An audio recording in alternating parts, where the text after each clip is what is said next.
It's a blistering summer morning. The sun knifes through the cypress trees as police get an emergency call from a panicked resident. In the morning of August 23rd, 1987, Reginald Reed telephoned the Hammond Police Department that his wife, Selonia Reed, had not come home from a night out. She had gone to a local bar with friends, and when he awoke the next morning, he discovered her missing. The Hammond police dispatched a police officer. He met with Reginald and then began to canvass the area. As they were investigating, police got a call from a gentleman who discovered some contents of a purse, some credit cards, ID, and some checks. The checks had Selonia Reed's name, address, and phone number. Just a couple of blocks from where the purse was found is the Johns Curve Market. And in that open parking lot was, in plain view, a 1986 blue Chevy Sprint two-door vehicle. They called in the license plate, and it came back registered to Selonia Reed. The officer looked into the passenger side window and saw the deceased body of Selonia Reed. Selonia's body was beaten. She was stabbed in the chest, neck area. Her face was bludgeoned in. Her body was stripped naked. There was also a large amount of a white substance that was covering her body. This wasn't a random killing. This was the work of a very angry person that wanted to humiliate, embarrass, and desecrate her in the last moments that she had on Earth. Police collected everything that was in the vehicle. They collected all of Selonia's clothing. There was miscellaneous contents along the floorboard, and there was a Winston cigarette butt. Selonia Reed was not a smoker, neither was her husband. The next day, detectives learn more about Selonia's cause of death when the medical examiner's autopsy report hits their desk. Selonia suffered 16 different stab wounds in her neck, chest area. The wounds were described as long puncture circular wounds, larger than a ice pick or like a small screwdriver. Unfortunately, investigators weren't able to pin down a murder weapon at the crime scene. So the autopsy ultimately led to more questions than answers. With the close-knit town of Hammond on edge, investigators turned to Selonia's family for more clues. Her sisters recall an odd incident that happened the week before Selonia was murdered. My sister Jackie stayed a couple nights with Lonnie since Reginald was out of town. So that particular night, about 10 o'clock, Jackie was gonna go out and smoke a cigarette. As she opened the door to go out, there was a guy. I mean, like right there. Jackie said, What are you doing here? Who are you? And he told her, it's Jimmy Ray.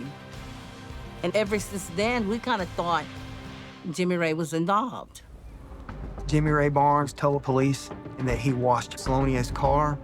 He also said that he smoked Winston cigarettes. Well, they found a Winston cigarette butt inside her vehicle. Unfortunately, in 1987, DNA testing was in its infancy, so the cigarette butt was never tested.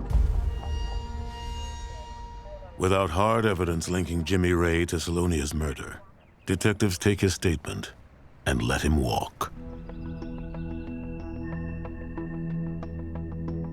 Detectives meet with Selonia's husband, Reginald, again. As they speak to him, something catches their eye. Investigators noticed scratches on Reginald Reed's neck. They ran in length, just a couple of inches on both sides. Reginald told the police that the scratch was from the family dog. So they took that for what it's worth. They had no reason to dispute that. But when police speak to Selonia's sisters again, they learn that the Reeds' seemingly happy marriage was anything but. Reginald was very, very controlling. Whatever he wanted her to do is what she did. It was very hard for me, the way she was treated and abused. Investigators obtain a search warrant for the couple's home on Apple Street. Upon entering, they're immediately alarmed by the condition of the living room. It smelled of cleaner, and it was so clean you could see the lines in the carpet from where it was freshly vacuumed. And then police find in the carpet a broken necklace that they believe was some of Selonia's jewelry, maybe indicating to them that the dispute started in the home. Police also found a bottle of Wanderer hand lotion inside the residence. They obtained a sample from the crime scene, and they were able to test that and determine that the substance on Selonia's body was in fact Wanderer hand lotion. To me, the fact that that lotion was there and was chemically consistent, that was just too much adding up. It was another detail that linked Reginald Reed to that crime scene. A witness comes forward with a story. The night before Selonia's body was discovered, a witness was getting gas at the John's Curb Market. This person noticed a blue sedan drive through the parking lot that looked suspicious. The witness indicated that she got a good look at the driver and the front passenger. The witness wrote down the license plate of the vehicle, and after hearing on the news about Selonia Reed's murder, called the Hammond Police Department. They run the license plate and they find out that the car belonged to Reginald Reed's mother.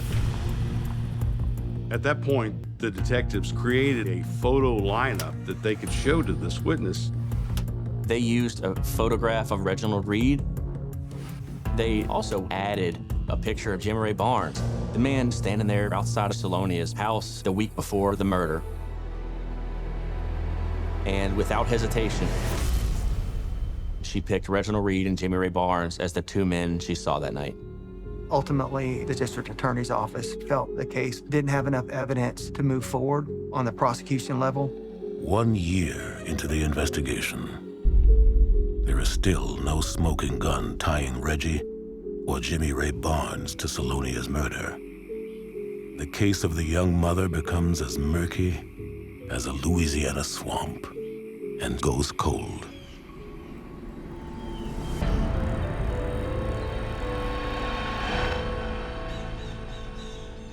In 2011, Louisiana State Police get involved in the cold case and ask Barry Ward to start the investigation again, to reopen it, to see where he can go with it.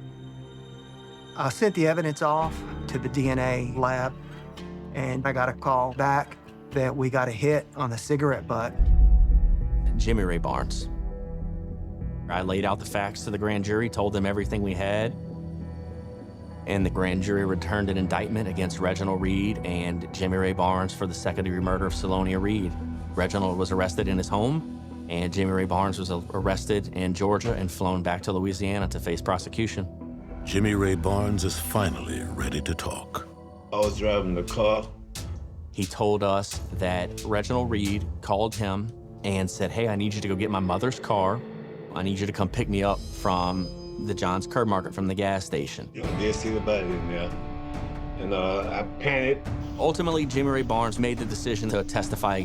In exchange for his testimony against Reginald Reed, Jimmy Ray Barnes pled guilty to accessory after the fact of second-degree murder and received a 5-year sentence.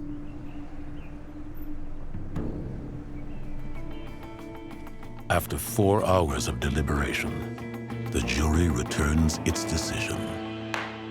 Reginald Reed was sentenced to life in prison after being found guilty of killing his wife in 1987. I hope my sister's at peace, knowing that at least Reginald is in jail. And we miss her so much.